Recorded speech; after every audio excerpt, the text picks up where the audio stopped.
welcome to the last in our series of webinars for the advertising, brand and media community, looking at compliance risks. And in this one, we're going to be trying to look a little bit into the future at various forecast trends and so forth, which we hope will help you navigate the period that's coming. My name is Matthew Kirk. I'm International Affairs Advisor at Squire Patton Boggs.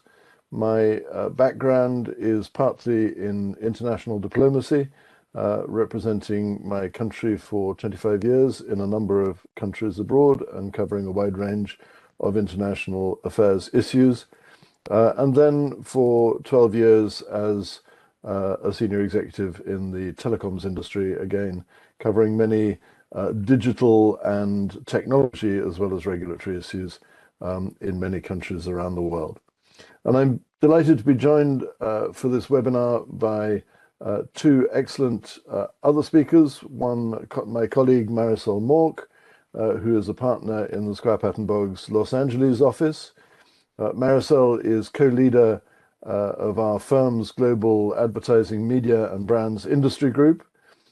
She's an experienced counselor and litigator who the Los Angeles Business Journal named in 2021 to its list of top women lawyers in California, and in 2020 to its list of the most influential leaders and executives in Los Angeles, the so-called LA 500. Marisol advises global clients in a wide range of business enterprises. She counsels clients on consumer protection issues, litigation risks in the advertising, marketing, and media sectors. She also partners with clients on brand protection measures and serves as an anti-counterfeiting counsel to a well-known US multinational consumer product corporation. And we're both delighted to be joined by Richard Lim, who is the CEO of Retail Economics. Retail Economics is an independent economics research consultancy focused on the UK consumer and retail industry. It provides research and analysis on the key economic and social drivers behind the consumer sector, helping to inform critical business decisions. Richard is a very well-known commentator in the UK press and social media.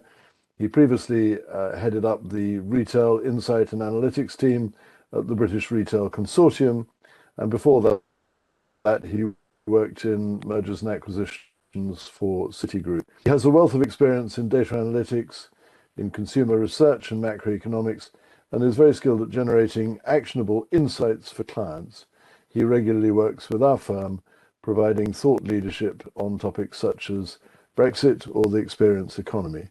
So I hope between the three of us we will be able to bring the future to life, though I'm very conscious, particularly in the current climate, of the comment made many years ago by the great Nobel laureate physicist Niels Bohr, when he said prediction is very difficult, especially if it's about the future. I think that's always relevant, but it's particularly relevant in the world we're living in today.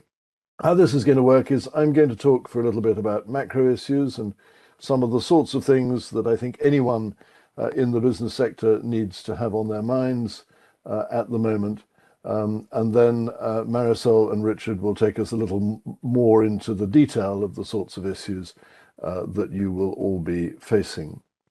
So let me start with my view of where we are in the world at the moment. We've obviously lived through an extraordinary period of change and turbulence, of political stress, of economic stress, and social stress, which has affected the way in which people work, the way in which they look at how they consume and how they navigate the world. And the pressures that generated that, the pandemic, obviously, a major cause of it.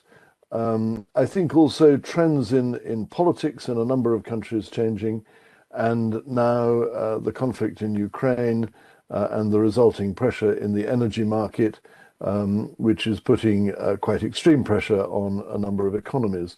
All of those features are long-term features which are not going to resolve themselves in the short term. and are therefore things that we need to adjust to take account of. And I see within that really three major trends, all of which have as their either backdrop or overhang the major challenge for the planet as a whole, which is dealing with climate change, addressing the underlying issues of that, and the move to net zero. And to say, before I come on to my three major trends, just to say a word on net zero, I think it is increasingly obvious that although governments are inevitably providing the framework, the objectives, the ambition for net zero, governments cannot, in and of themselves, deliver the result. The result can only be delivered by businesses doing what businesses do well, adapting to new circumstances, investing and delivering for the future.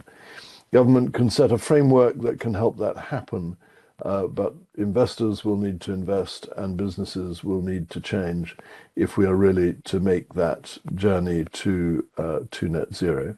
So against that background, three major trends, three major things I think you should all have on your minds in one form or another. The first is that the global terms of trade have changed. The world that we have all been used to for the last 30 years or so, a world in which you can acquire consumers, acquire materials, invest, trade wherever you want to go. That world came to an end. It was under pressure anyway through the pandemic, but it came quite definitively to an end on the 24th of February with Russia's military action in Ukraine. And it's not going to come back in a hurry. Global strategic risk is now in the boardroom in a way that it hasn't been for around 3 decades. And you need to consider whether you're looking at your supply chain, whether you're looking at markets, whether you're looking at the investments you're making in other countries, or how other countries are investing alongside wherever you are. You need to think in terms of a world in which the liberal movement of people and capital and goods is no longer taken for granted. We've seen the United States, the European Union, the United Kingdom, a number of other countries impose a range of sanctions on Russia, which we have never seen before. We've never seen an economy the size of Russia and the importance of Russia in the global economy sanctioned to this extent, and we've never seen this breadth and range of sanctions. And it is an indicator of the kinds of stresses that the global economy is now operating under. So thinking about protecting yourself, protecting all parts of your operation, whether it's access to resources, access to people, access to consumers, access to markets, access to money, protecting all of those things from geostrategic risk is now an imperative for every business. My second major theme is digital. The world you operate in is an increasingly digital world. The world that your customers and your clients are operating it in is also going very fast in that direction. And there's a lot of opportunity, there's a lot of creativity, there's a lot of innovation and growth that can come through digital, but there are also huge challenges, challenges about regulation, challenges about the way in which going from being an analog business to being a digital business will change quite radically the sort of business you are, your governance, the way in which you organize yourselves, what you need as employees, the skills and so forth within your business. So enormous transformations to really grasp the benefits of being digital. And alongside that, I would say a factor of both the digital world and the geostrategic, is the stress on the supply chain. Um, we see that very clearly with chips at the moment. We've seen it with energy. We've seen it with food. We will see it with more things as the world adapts to the new situation in which we are. So certainty around your supply chain, resilience in your supply chain, making sure that you can procure what you need to procure in order to provide the services that you provide, is absolutely essential. And then my third theme, which affects every company, both in its internal organization, but also in the perception that others will have of you, is about transparency and disclosure. I think governments have recognized, and this is linked in part to climate change, that nothing causes companies to change their behavior more quickly than having to be open with stakeholders in the societies and communities in which they operate about what they do and what their impact is.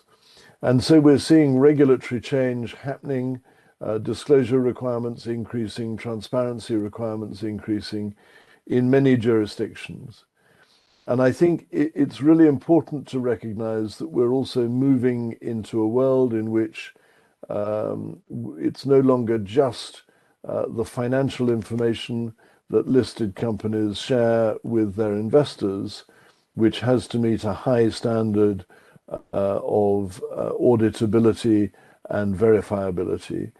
It will be the entire description that companies, not just listed companies, but private companies as well, give of the impact that they have on the planet, on society, on communities, on individuals, on employees, that will determine the nature of the view of a company that the outside world will have. And all of that will need to reach over time an auditable standard. So the days in which a company could, and I'm caricaturing here, simply tell the good stories about the good things they're doing, those days are gone, or are going, and we need all to be prepared for giving a frank description of the impact that we have on those around us. And that frank description can obviously contain the good things that we're doing, but needs to cover the negative impact that we have as well. And that will drive change in how companies think about themselves, think about their supply chains, think about their commercial partners, and think about their customers. And it will particularly drive change in the way that their customers, as well as regulators and legislators, commentators, NGOs, and so forth, think about them. And one aspect of this, which I think is very important, is that it opens the way to a whole new field of litigation about ESG issues on the basis of transparency initiatives that companies will be required to take. So preparing for that much greater level of transparency and disclosure, I think, is a really essential part for every company of looking at the future. Let me end on a marginally cheerful note, having given you a sort of tidal wave of stuff that's coming at you, and say that I think that the economy and businesses within the economy are still showing an extraordinary capacity to adapt, to innovate, to change to new circumstances. And nowhere can that really be better illustrated than by looking at the European energy market. Not long ago, 4, 5, 6 months ago, people were predicting that we would be spending part of this winter in cold and darkness in Europe because we would simply not have been able to supply ourselves with sufficient energy resources. We've been a little bit helped by the weather, which hasn't been as cold as it could have been, But nonetheless, coming through this winter, it is clear there will not be energy shortages.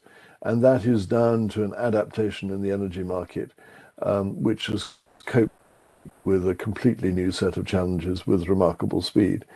And that means, in turn, that the economic downturn, the softness in the economy, will almost certainly not be as bad as was predicted 6 to 9 months ago, and that we can therefore hopefully look to a coming year in which, if we don't have spectacular growth, we at least avoid the worst effects of deeper recession and the consequences of that for business. So that's a quick canter around the world as I look at it today. And let me now hand on to Marisol to start to look in more detail at the issues that will affect you and your companies. Thank you very much. Marisol. Thank you so much, Matthew. Against that backdrop, we have companies around the world, particularly in the advertising media brand space, that are faced with the task of learning how to harness and figuring out how to harness the enormous purchasing power of young consumers, particularly millennials and what is now referred to as Gen Z. These consumers, as we know, tend to use their market power to make purchases that align with and reflect their values and their principles, many of which are having reckoning with the global issues just highlighted by Matthew. They're also avid social media users and are taking to social media not only to express themselves and those principles and values, but also turning to social media and online platforms to wield that purchasing power.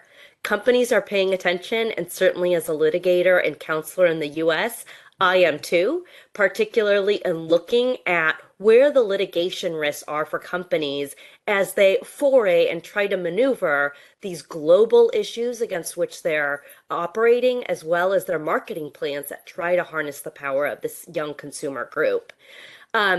Matthew couldn't have segued more beautifully into my first point, which is really the litigation risk that surrounds companies' green claims as they try to align their advertising claims with consumers' clear concern and clear desire to have make purchasing decisions that reflect the value they place around the climate and the transparency that they're demanding from companies with respect to the green claims that they're making in connection with their goods and services.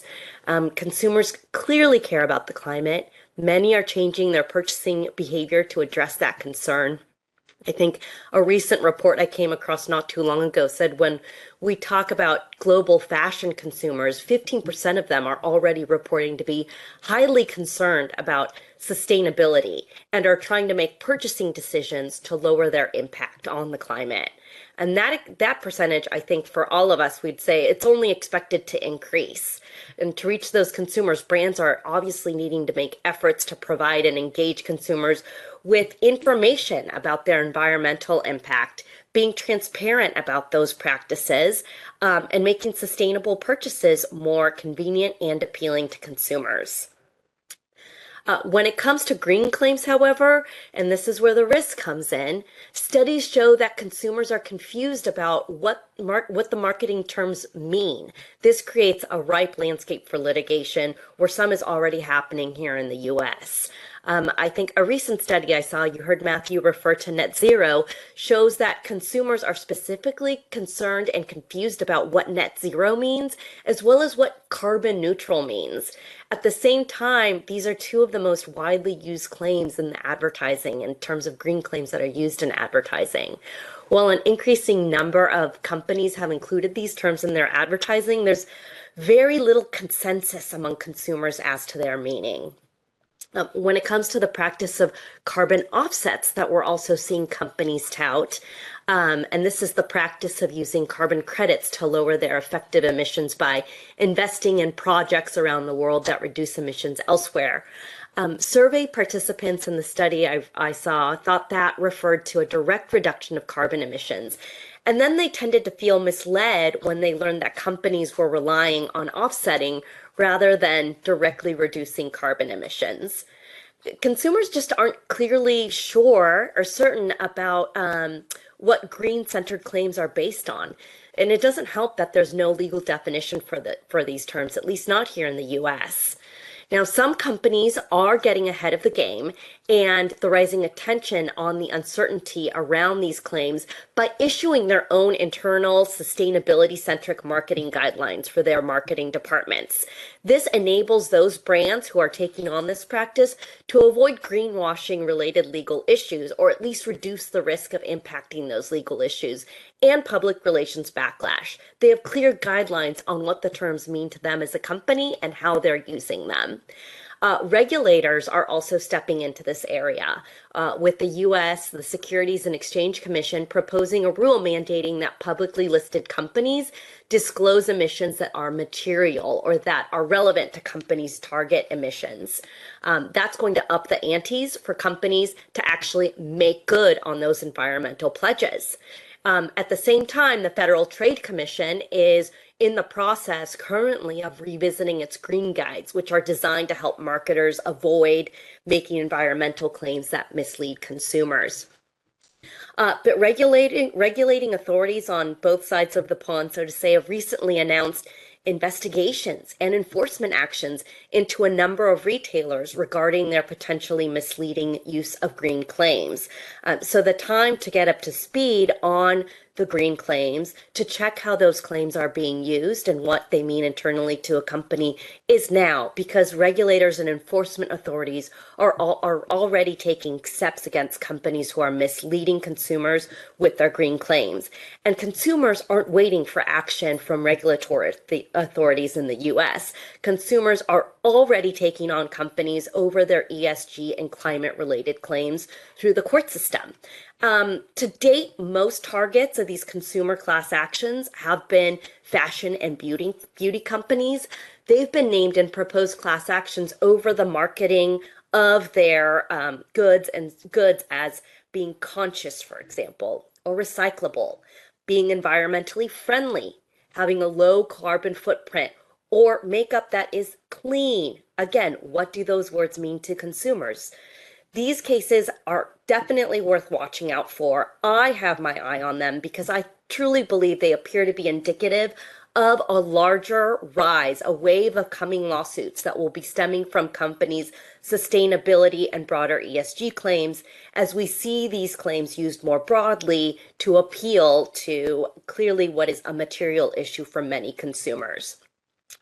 Along the same lines, another interesting area that is somewhat related to consumers' efforts to be more sustainable shoppers, which can sometimes mean increasing the life cycle of goods by purchasing pre-owned goods, is the proliferation of the resale market online, but also more generally online platforms and online shopping practices. And the possibility for those online marketing platforms and online resellers to face liability for the intellectual property issues and potentially counterfeits that are sold on their web places. One of the biggest areas in retail over the last few years, no doubt, due in part to the pandemic, has been the proliferation of these online marketplaces and consumers taking to online marketplaces to shop, not only for goods that they need in their everyday lives and consumer products, but also the secondhand retail market, with online stores selling pre-owned goods. While the price discounts are certainly appealing to many consumers, the resellers also appeal to some consumers' practice or interest in green practices that promote the recycling or upcycling of goods. But the secondhand retail market, as I mentioned, has always presented challenges to intellectual property rights holders. It's raised questions regarding the reseller's potential liability for trademark infringement that happens on their platforms and counterfeit goods. Luxury brands have not been shy about seeking to hold online marketplaces and consignment retailers accountable for trademark infringement for counterfeit goods sold on their websites, but not always with success. And this is because in the US, online platforms have traditionally been shielded from liability.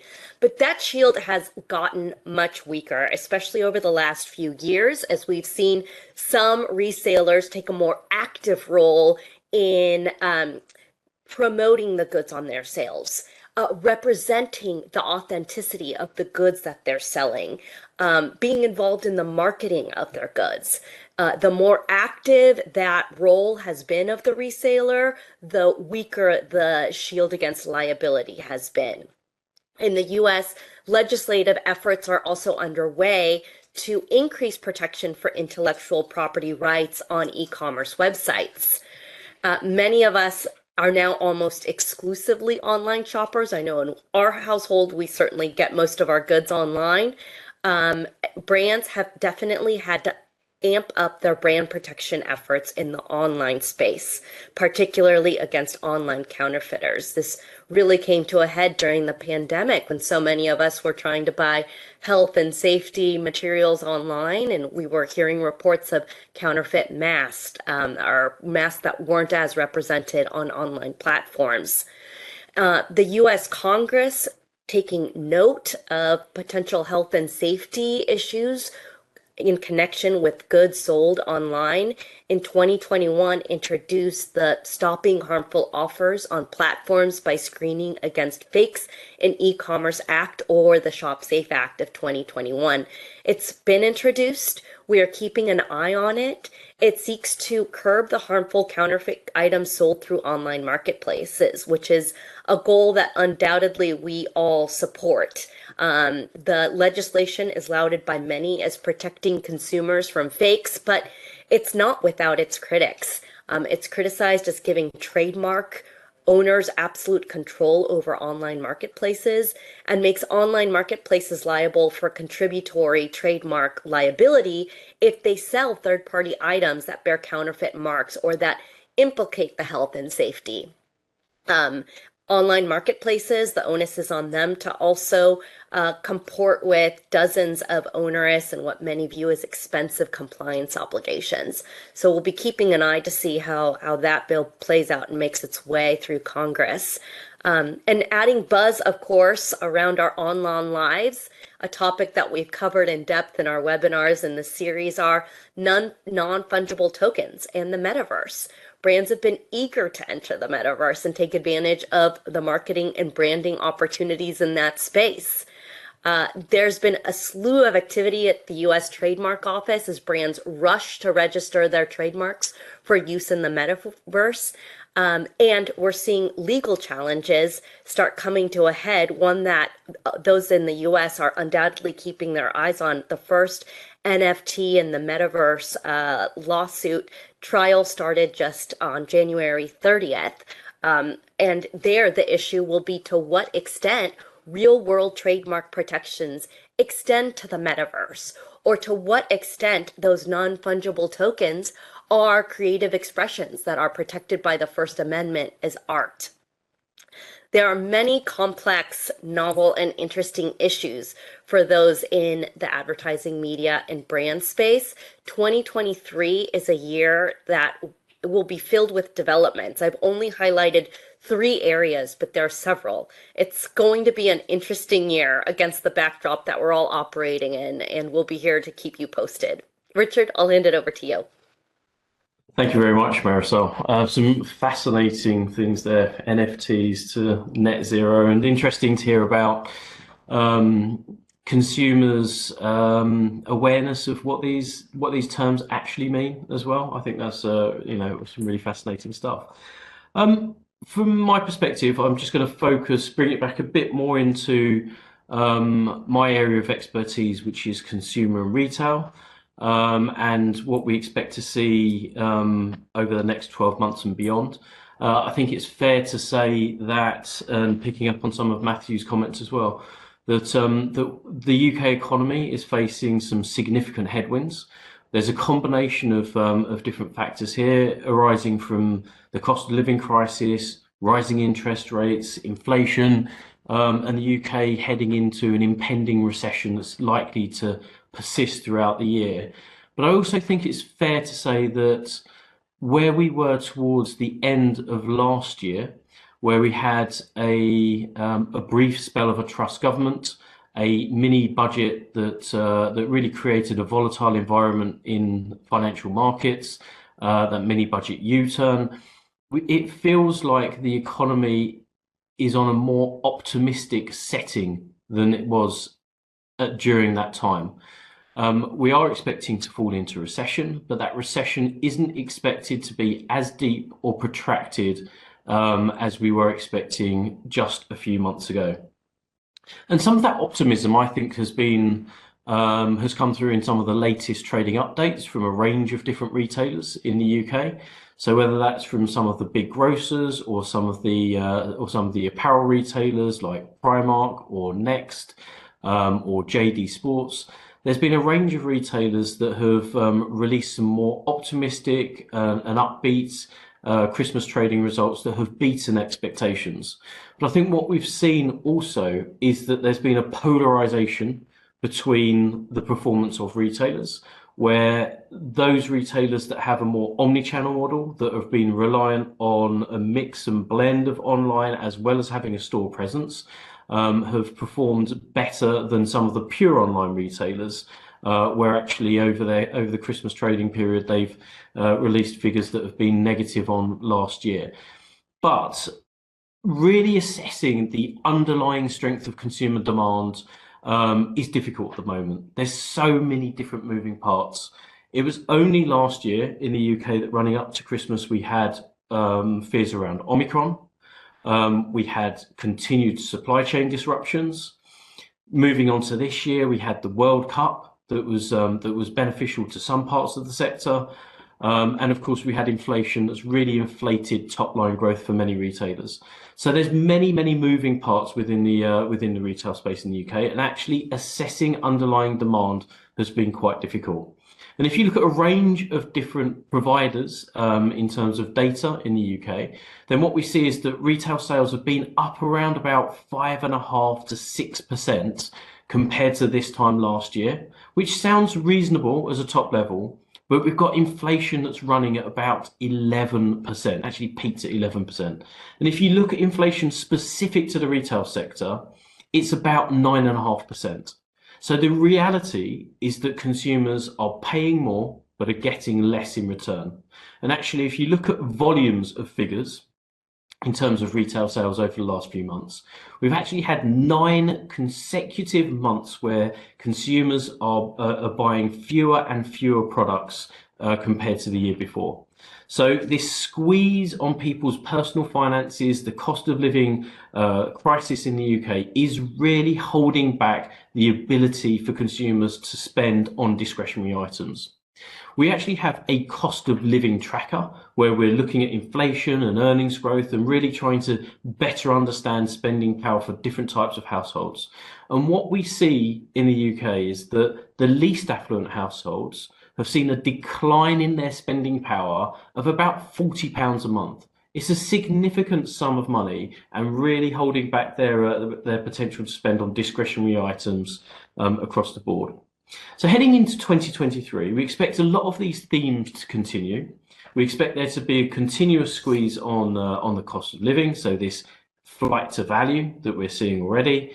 We're expecting to see recessionary behaviours unfold, and also we're expecting to see some consolidation in the market because of these factors. And I just wanted to pick up on a few of these points now. I think the game changer in the UK is that we've had interest rates that have continued to rise aggressively. So the Bank of England has raised interest rates on 9 consecutive occasions, rising to 3.5% now. We've got another interest rate decision just coming in a few days' time, where we're expecting interest rates to rise to about 4%. This will be a significant squeeze throughout 2023. If you put this into put some figures around this, then there's about 25, 26 million households in the UK. About 40% of those households have a mortgage. And out of that pool of mortgage owners, about 80% of them are on fixed, 20% of them are on floating variable rates. So 20% of them have already seen a significant increase in what they're paying in terms of their mortgages. And out of the 80% of fixed, there's about 20% of them that will have to renew their mortgage in the next 12 months. It's going to capture about 3.6 million households over the next 12 months. And these are households that are going to see significant rise in their mortgage repayments, and there's going to be a squeeze on housing affordability. And just to put some figures around that, the average household the average mortgage in the UK is about £150,000, which in real money means that people are repaying about £550 per month for their mortgage. That's going to rise to about £1,000 on average as consumers renew their mortgages. If you've got a mortgage of £500,000, your repayments are likely to go up by about £1,500 per month. So there's a significant change. And even if you're not going to renew your mortgage this year or next year, I think there's a general general acceptance that the end of ultra low interest rates over the last decade has come. And whether you're renewing in this year or in subsequent years, actually people are looking at paying a significant additional amount on what they have to repay in their mortgages. So there's a number of kind of headwinds that are facing us into that extent. The Bank of England estimate that we're going to see an erosion of real spending power for households of about 3.5% this year. And on the retail side, while the consumers are facing a cost of living crisis, retailers are facing an operating cost crisis too. We're seeing ongoing issues around supply chains, although nowhere near as bad as they were this time last year. But we're seeing an increase in labour costs because of a shortage of labour. We're seeing increases in logistics and utilities, in transport costs, in operating costs regarding operating stores in terms of lighting and refrigeration in the case of grocery. So there's a real squeeze on profitability for retailers in this country, and I think we're going to see that as a really important theme over the next 12 months. In terms of consumer behaviours, consumers are already adopting recessionary behaviours. So some of the common practices that we're seeing is that consumers are really forensic focus on value, and what they're doing is focusing on value, and they're willing to sacrifice other things in exchange for lower prices. So so we're seeing these constant trade-offs of lower value in exchange for higher value in exchange for lower quality, or they're prioritizing price over the experience, or prioritizing price over convenience. They're delaying the replenishment cycle of some products. They're trading down to cheaper brands, to cheaper retailers, and in some cases they're cancelling all their goods in terms of cancelling some purchases altogether. What we've seen in our research is that there's 4 distinct consumer cohorts that have emerged. We see about a third of consumers that are essentially cancelling all products in terms of cancelling all of their expenditure where they can. So that there's about a third of consumers that are genuinely financially distressed. About a quarter of consumers that we've labelled squeeze spenders. So these are consumers that are cutting back out of necessity, but they're still looking to lean on debt to try to fulfil their purchases. There's another group of consumers that we see as being squeezed in terms of their finances, but they're more likely, but they still have the financial means to continue to purchase. It's just that they are deciding to increase their levels of savings out of choice, and it leaves about 13% of consumers that we call financially immune. So these are the consumers that kind of keep calm, carry on, and the cost of living crisis isn't affecting their spending patterns at all. And so this is a really important cohort of consumers, because in the UK, 20% of the most affluent households are actually responsible for 40% of spending.